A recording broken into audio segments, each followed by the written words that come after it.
Assalamualaikum warahmatullahi wabarakatuh.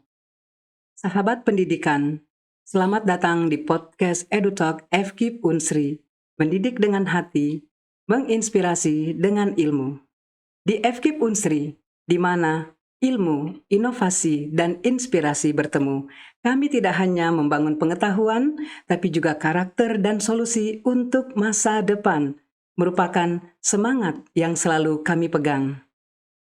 Di episode kali ini, kita akan membahas sebuah isu yang tidak hanya relevan, tetapi juga mendesak, yaitu kebakaran hutan dan peran teknologi dalam mitigasi bencana ini.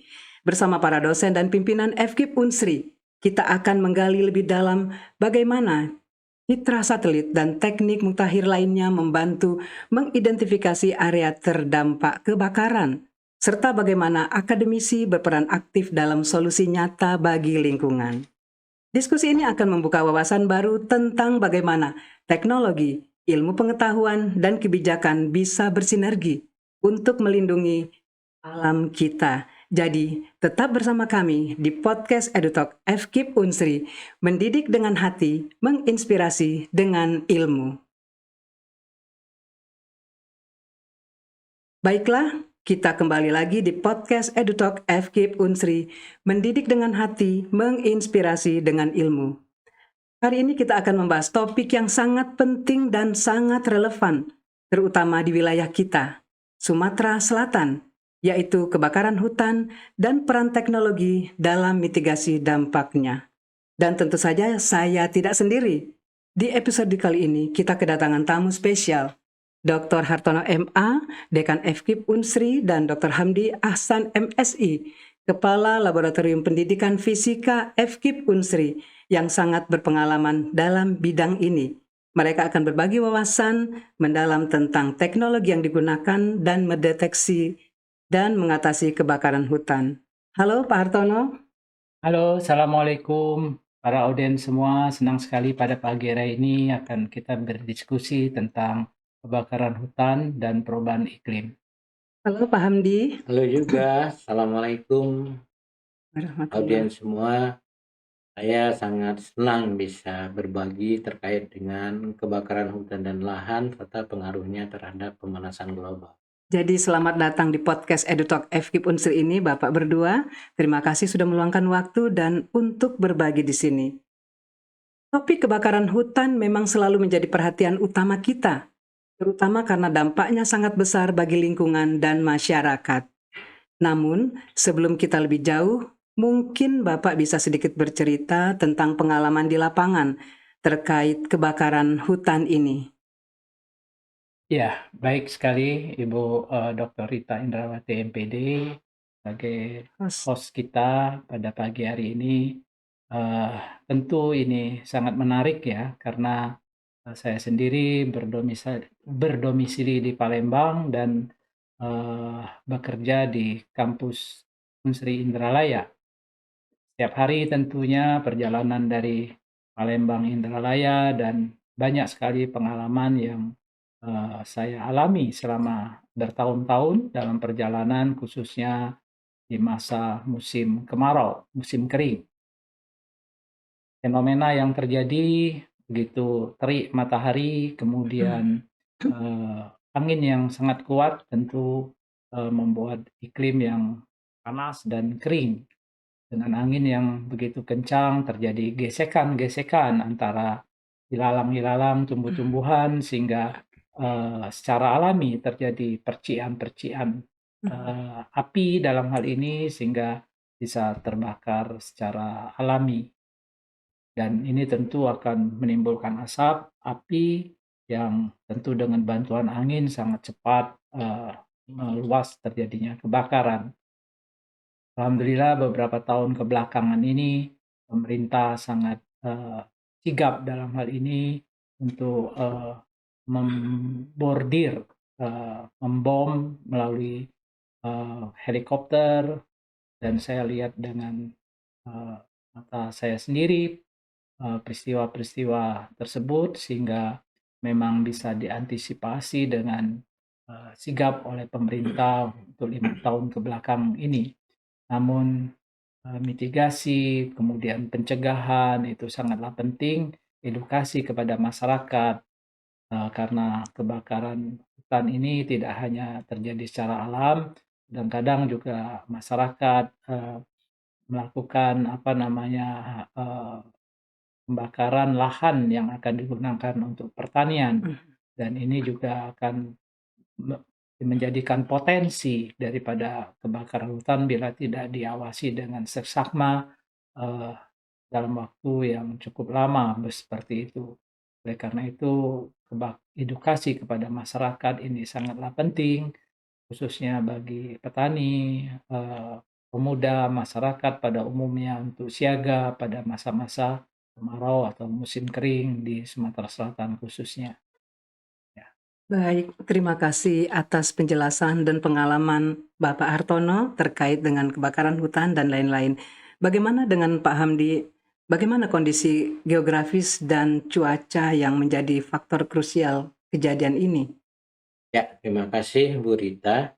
Jadi saya kebetulan bidang saya di situ. Jadi biasanya hebatnya karhutla itu ketika IOD positif ya, dan fase El Nino itu datang secara serentak. Khususnya yang menjadi perhatian dunia kita ini pada lahan gambut.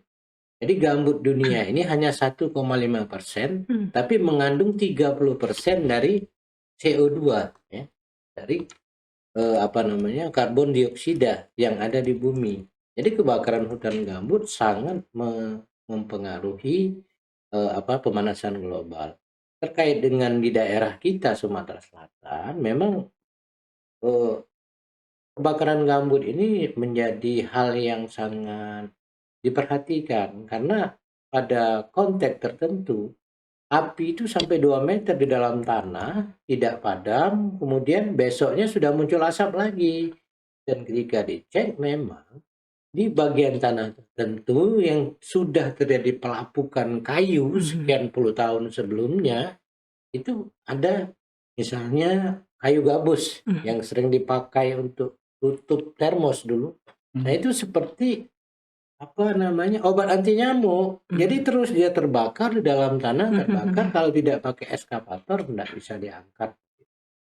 Nah, ini kemudian yang kedua vegetasinya. Ada Mhm. namanya rumput ekor tikus. Itu kalau terbakar dikit dia loncat 200 meter, Mhm. membakar daerah yang lain dan ditambah juga dengan kesadaran Ya, masyarakat, terutama membuang puntung rokok katanya ya. Jadi ya. membuang Iya. puntung rokok mengakibatkan kebakaran di sepanjang jalan lintas. Saya kira itu. Baik, tadi Pak Hamdi mengungkapkan bahwa lahan gambut bisa menyimpan api di bawah permukaan tanah, sehingga meskipun di permukaan terlihat padam, api masih menyebar di bawah tanah. Nah, bagaimana penyebaran api di bawah tanah bisa diidentifikasi, Pak? Jadi yang sudah dilakukan biasanya eh, relawan siaga bencana Mhm. atau Badan Penanggulangan Bencana itu sore hari mereka nyiram ya lokasi, dan pagi harinya ketika masih ada asap yang muncul itu tanda-tanda bahwa api masih ada. Dan sekarang ini sudah terpadu gitu, di setiap desa itu ada relawan siaga bencana, disediakan kontak person ya, nomor-nomor darurat. Kemudian juga citra satelit, Bu. Jadi satelit ini banyak yang dipakai untuk mendeteksi karhutla, seperti yang sensornya sangat sensitif dan Mhm. resolusi tinggi itu Himawari. Kemudian ada Sentinel, NOEE dan sebagainya, semuanya memiliki peran untuk mendeteksi adanya titik kebakaran di lahan gambut itu, walaupun kadangkala ada kendala terkait dengan tutupan awan. Namun Mhm. tutupan awan ini juga sudah ada indeksnya, outgoing long radiation. Mhm. Jadi pada saat yang sama ketika OLR-nya rendah, berarti awannya tebal, maka akan ada pendekatan AI sekarang ini untuk mendeteksi Mhm. itu api kebakaran atau api yang dibuat misalnya membakar sampah, seperti itu. Menarik sekali. Tadi Anda menyebutkan bahwa tutupan awan menjadi kendala besar. Bagaimana petugas biasanya menangani hal ini di lapangan, Pak? Makasih. Jadi sekarang ini ada kombinasi antara data stasiun, kemudian juga data-data detektor darat, biasanya di setiap lokasi sekitar sekian kilometer itu dipasang alat detektor partikel PM2,5. Jadi kemudian ada juga hotline masyarakat yang akan melaporkan bahwa terjadi kebakaran, petugas datang digabung dengan data satelit. Karena data satelit ini terbatas, pertama, satelit itu 3 kali misalnya keliling bumi dalam satu hari, Iya. daerah yang disorotnya 2 kilometer. Nah, kalau ini tidak bertambah, ketika dia mutar yang kedua, ini bukan kebakaran, tapi bisa saja sel surya, Pak, yang Sel surya. dihamparkan. Sehingga dia memantul ya. Nah, ditambah dengan satelit lain yang menggunakan hidung. Yang menggunakan hidung ini menggunakan mendeteksi partikel PM2,5. Satelit yang menggunakan telinga itu mendeteksi petir yang terjadi ketika awan tebal begitu. Bahwa ini kebakaran tetapi ditutupi oleh awan. Jadi tergantung kepada sensitivitas satelit, kombinasi data dari darat, laporan masyarakat. Nah, kemudian diambil tindakan oleh petugas yang terkait. Baik, Pak. Jadi di sini petugas lapangan biasanya melakukan verifikasi langsung ke lapangan tentu saja dengan melalui proses yang disebut dengan ground check. Bisa Bapak berbagi sedikit apa ground check itu, Pak? Ya, jadi ground check itu adalah pengecekan lapangan yang dilakukan oleh petugas. Jadi pertama, kebakaran itu baru ditangani manakala sudah terjadi selama sekian menit, paling tidak setengah jam atau 1 jam, dan dengan luasan tertentu. Mereka akan foto, kirim. Nah, kalau memang lokasinya tidak ada jalan, maka dikontak helikopter. Nah, kalau misalnya ground check ini sudah dilakukan pemadaman, masih ada titik api dari satelit, biasanya kalau dia di dekat jalan pakai eskavator. Jadi tanahnya digali, diambil. Jadi api itu memakan tanah, Bu. Jadi tanah itu dimakan oleh api kayak obat anti nyamuk tadi. Tanahnya itu dikerok, dibuang ke daratan dan disiram lagi. Nah, dan besoknya biasanya ketika tidak ada lagi asap di lokasi pada pagi hari, maka itu dianggap sudah padam. Baik. Sahabat pendidikan, selamat datang kembali di podcast EduTalk. Menarik sekali. Terkait kebakaran di bawah permukaan, terutama di lahan gambut, apakah ground check rutin bisa mendeteksi ini? Mungkin. Ya. Baik, terkait dengan ground check ini tentunya semua masyarakat seyogyanya bisa memantau dan melaporkan apapun aktivitas fenomena alam yang ada, apakah ada asap, ada api, tentu secara sistemik seharusnya dari tingkat warga, desa, atau kelurahan, kecamatan, kemudian koramil atau sekta, kemudian ke Polres tentunya. Tentu ini ada jalurnya sendiri dalam hal pelaporan dan pengecekan. Tentu ujung tombaknya adalah masyarakat tentunya, siapapun yang orang lewat misalnya atau masyarakat di sekitar tersebut. Tentu dengan laporan secepat mungkin yang terjadi di lapangan itu akan sangat menentukan besar atau kecilnya atau penanganan yang secara tuntas, tidak sempat apinya melebar, meluas, itu akan sangat menentukan. Oleh karena itu petugas tentunya seharusnya siap siaga karena ada istilahnya Manggala Agni, Manggala Agni, yang merupakan tenaga profesional, ya fungsional dalam hal ini untuk menangani bagaimana seharusnya asap atau api bisa dipadamkan dengan cepat. Eh, Kerjasama dengan masyarakat setempat Betul. yang berkepentingan di daerahnya tersebut tentu akan lebih efektif. Kemudian ketersediaan sumber air tentunya, tandon-tandon air, Mhm. di mana di kampus Universitas Sriwijaya sendiri sudah memiliki tandon air, dalam hal ini di Taman Firdaus, Iya. ada embung, di mana setiap kali kebakaran biasanya helikopter akan mengambil Mhm. dari sumber air yang ada di Betul.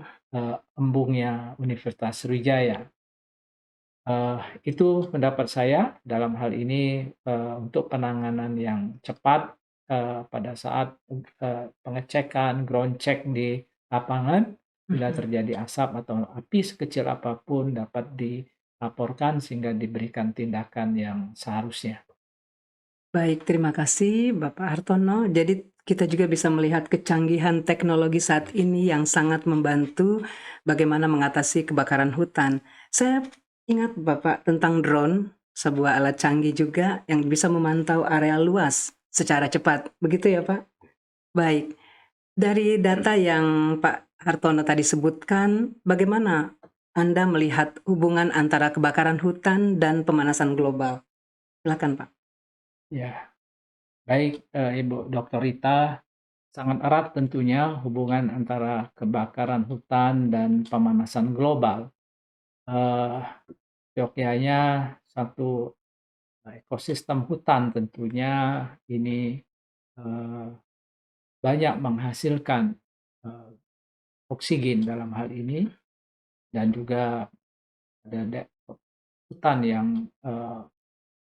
bagus tentunya akan menyerap, CO2 yang ada di bumi ini. Nah, kalau itu terjadi penggundulan akibat, kebakaran ya, kerusakan akibat kebakaran, tentu fungsi hutan sebagai paru-paru dunia akan, hilang atau akan berkurang. Oleh karena itu, eee, terjadilah, perubahan iklim dalam hal ini, karena fungsi hutan sebagai paru-paru, bumi akan berkurang, di mana otomatis, CO2 yang seyogyanya akan diserap oleh hutan tropis dalam hal ini, ataupun hutan yang ada di Indonesia, hutan rawa misalnya, tentu, akan tidak berfungsi dengan baik dalam hal penyerapan CO2, di muka bumi ini. Oleh karena itu, CO2 itu akan membentuk suatu layer di atmosfer bumi kita ini. Layer, di mana CO2 akan, terjadi lapisan atau layer di permukaan atmosfer bumi, sehingga pada saatnya, eee, akan menghalangi itu matahari, masuk ke permukaan bumi Mhm. dalam hal ini, sehingga, eee, panasnya terasa, kemudian, eee, panas yang ada di permukaan bumi ini Tidak bisa. akan, terhalang oleh layer CO2 itu, sehingga tidak bisa dilepas ke ruang angkasa. Nah, oleh karena itu permukaan bumi secara teori akan meningkat ya, seiring dengan, banyaknya CO2 yang ada di permukaan bumi yang dihasilkan daripada, pembakaran hutan, daripada emisi kendaraan bermotor, dari, pabrik-pabrik yang ada, dari rumah tangga, panas yang dihasilkan dari aktivitas industri, aktivitas manusia di dunia ini. Oleh karena itu, panas itu akan balik lagi, refleksi lagi ke bumi akibat ada layer CO2 yang ada di, atmosfer bumi. Jadi itu sangat jelas secara signifikan hubungan antara hilangnya, hutan-hutan yang ada di permukaan bumi, apakah akibat kebakaran ataukah akibat, pengundulan hutan, Mhm. sehingga, secara jelas akan meningkatkan, perubahan iklim yang ada di muka bumi ini. Terima kasih Bapak. Ya, Jadi untuk wilayah Sumatera Selatan, dampak jangka panjangnya termasuk perubahan pola cuaca. seperti musim hujan yang tidak menentu begitu ya Pak? Ya. Betul. Baik. Dalam pengalaman Anda nih Pak Hamdi, kebijakan apa yang paling efektif untuk mencegah kebakaran hutan? Ya, jadi kebijakan yang paling efektif artinya murah begitu, tapi bermanfaat, yang jelas melalui pencegahan. Nah, ini satu hal yang saya sarankan untuk Sumatera Selatan. Ingat loh, dalam 5 tahun terakhir kita kehilangan gambut ini 1 juta hektar Sumatera Selatan. Saya ambil data Badan Restorasi Gambut kemarin sore bahwa ada 1,1 juta hektar gambut yang hilang dalam 10 tahun terakhir. Apakah karena karhutla, apakah karena alih fungsi lahan menjadi perkebunan, kemudian juga alih fungsi lahan menjadi tempat hunian. Nah, namun sebenarnya pencegahan ini bisa dilakukan dengan berbagai cara. Yang pertama, seharusnya masuk di kurikulum SMP, SMA di Sumatera Selatan itu PBK ya. Jadi dari PBK. relawan bencana itu diberi kesempatan mengajar bagaimana memadamkan api, bagaimana menggunakan alat pemadam sederhana, bagaimana memadamkan kebakaran di hutan yang sedikit. Nah, sehingga semua orang mampu untuk mengatasi itu, tidak cuma menjadi penonton gitu. Ketika para petugas datang misalnya, kita tidak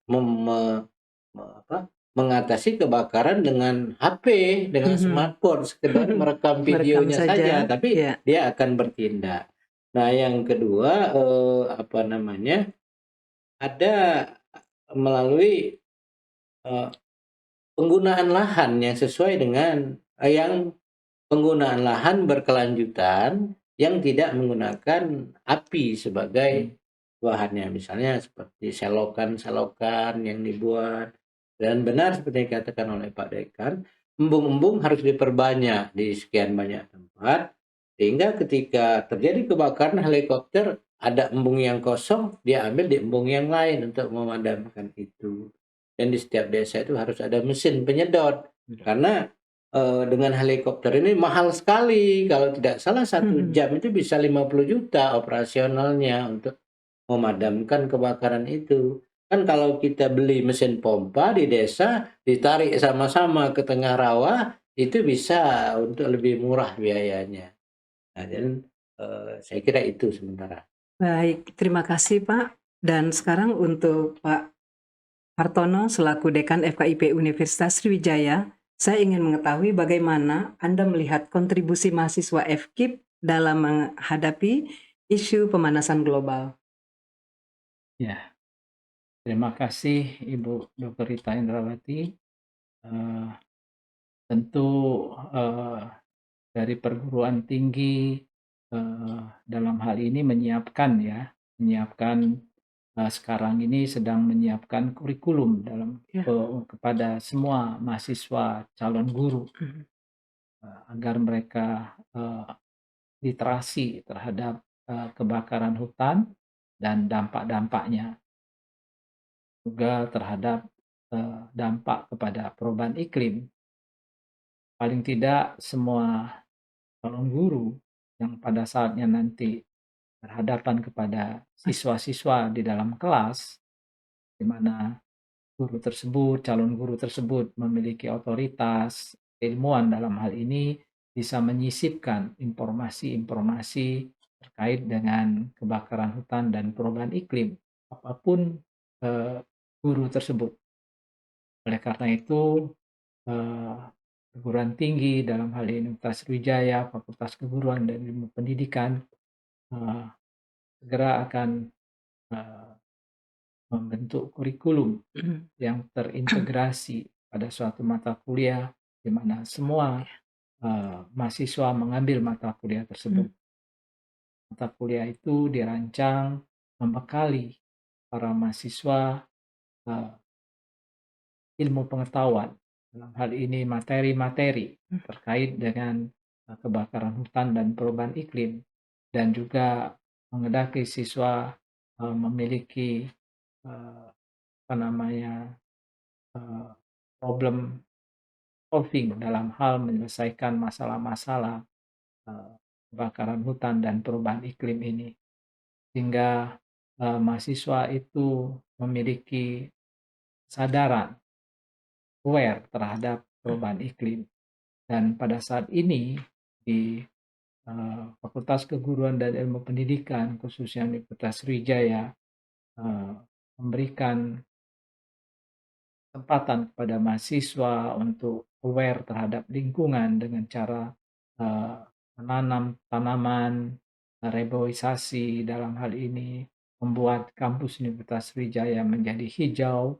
Nah, ini juga salah satunya mengatasi eh, perubahan iklim, dari mana kita bagaimana menghasilkan oksigen yang sebanyak-banyaknya sebagai paru-paru dunia dalam hal ini. Semakin wilayah itu rimbun tentunya, itu tentu akan menghasilkan oksigen, menjadi sejuk udaranya.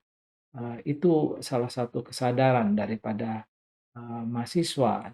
Jadi bagaimana dia ada rasa keinginan untuk membuat suatu daerah menjadi hijau melalui menanam pohon, apapun pohonnya yang bermanfaat untuk menghasilkan oksigen di alam semesta ini.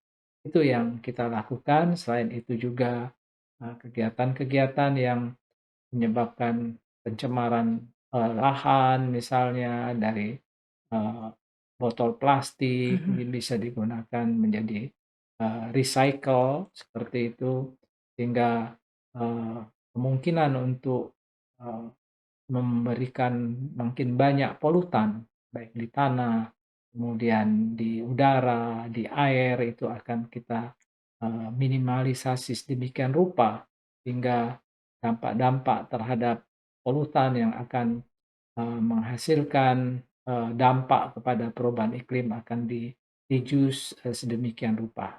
Demikian yang dilakukan oleh FKIP Universitas Sriwijaya. Sedikit lagi Pak, bahwa mahasiswa FKIP, saya ingat sekali bahwa banyak sekali dari mereka yang juga melakukan penelitian-penelitian terkait dengan perubahan iklim. Benar Pak? Ya, betul Bisa memberi sekali. contoh Pak yang sudah dilakukan oleh mahasiswa lewat penelitian?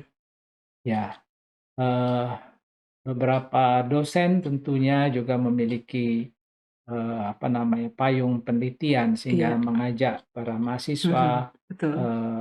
untuk melakukan penelitian terkait dengan perubahan iklim ini. Oleh karena itu, produk-produk dari hasil penelitian daripada mahasiswa baik S1, S2 maupun S3 terkait dengan perubahan iklim ini sudah cukup banyak.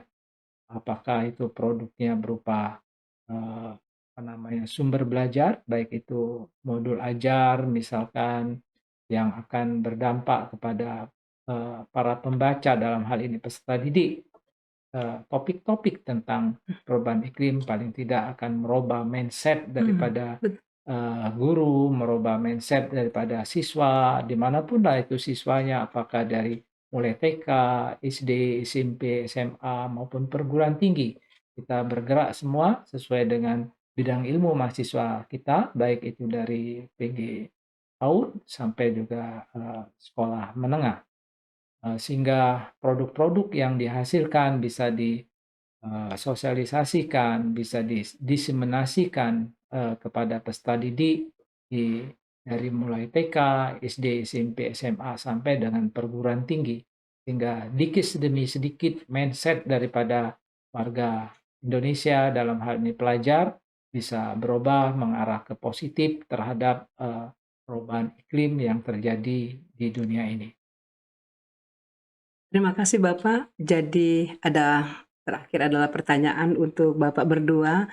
Jadi saya ingin melihat pandangan Bapak tentang mengapa edukasi tentang pemanasan global penting bagi mahasiswa FKIP. Silakan mungkin dari Pak Hamdi dulu. Ya, terima kasih. Jadi edukasi pemanasan global ini sangat penting bagi mahasiswa karena seperti sederhana, kita mengajari anak-anak TK, antri, itu Betul. akan dipakai sampai dewasa. Sampai dewasa. Pemahaman mereka tidak membuang sampah sembarangan. Mhm. tidak membuang recycle dengan cara membakar. Itu memang harus dibentuk dari awal. Betul sekali. Karena sekarang ini kesepakatan internasional IPCC 2023 itu tidak mungkin terkendali lagi karena kenaikan temperatur sekarang ini sudah mengarah ke eksponensial, ya. Jadi kalau tidak semua orang bergerak, kesadaran pelajar tidak dibuat, kesadaran para pendidik tidak dibuat, kesadaran para pengambil kebijakan ya dengan transportasi massal. Kemudian lagi sekarang pemerintah juga sudah bagus kan kalau lebih dari satu mobil satu rumah kena pajak Mmm. tambahan itu untuk mengurangi dampak pemanasan global. Nah, pada siswa juga seperti itu barangkali kalau memang sudah terbentuk bisa saja bis sekolah yang diutamakan bukan setiap siswa bawa kendaraan. Terus lagi dari segi tanaman ya. eh, Pemahaman ilmu yang dimiliki itu diamalkan. Misalnya kalau dia program studi biologi, ada kebun biologinya. Ini program studi biologi tidak pernah membuat taman di depan program studi biologi. Ini artinya belum sampai ke tingkat pengamalan. Harapan kita ke depan, kalau pemanasan global ini bisa ditahan, bumi ini menjadi tempat yang masih layak huni. Tetapi kalau tidak, maka tidak mungkin akan menghuni bumi, air laut akan naik ke darat, terus lagi es di kutub yang meliputi 80% dari air di bumi akan Mhm. meleleh. Air tawar yang hanya 0,0015% akan menguap. Mhm. Kemudian juga badai dan segala macam akan terjadi gelombang panas, maka bumi ini menjadi tempat setengah neraka untuk manusia, kira-kira seperti itu. Jadi penting pendidikan itu untuk diawali dari TK Mhm. sampai ke perguruan Perguruan tinggi tinggi. seperti yang disampaikan oleh Pak Dekan tadi. Terima kasih. Baik, terima kasih Pak. Mungkin dilanjutkan Pak Dekan, apa Ya, yang bisa baik, betul disampaikan? sekali yang disampaikan Bapak Dr. Hamdi Aksan tadi, bahwa kita harus aware dengan perubahan iklim ini. Saya ingat eh, dulu ada buku yang namanya Science for All. Mmm. Ya. Jadi Betul. bagaimana sains itu berguna untuk semua. Analogi dengan itu, climate change juga, pendidikan climate change itu berguna untuk kita semua. Climate change for all. Oleh karena itu, semua warga di dunia ini harus literate dengan Iya. climate change. Semua aspek kehidupan itu akan terpengaruh oleh perubahan iklim ini. Baik itu khususnya ekonomi, pertanian, semuanya akan terpengaruh.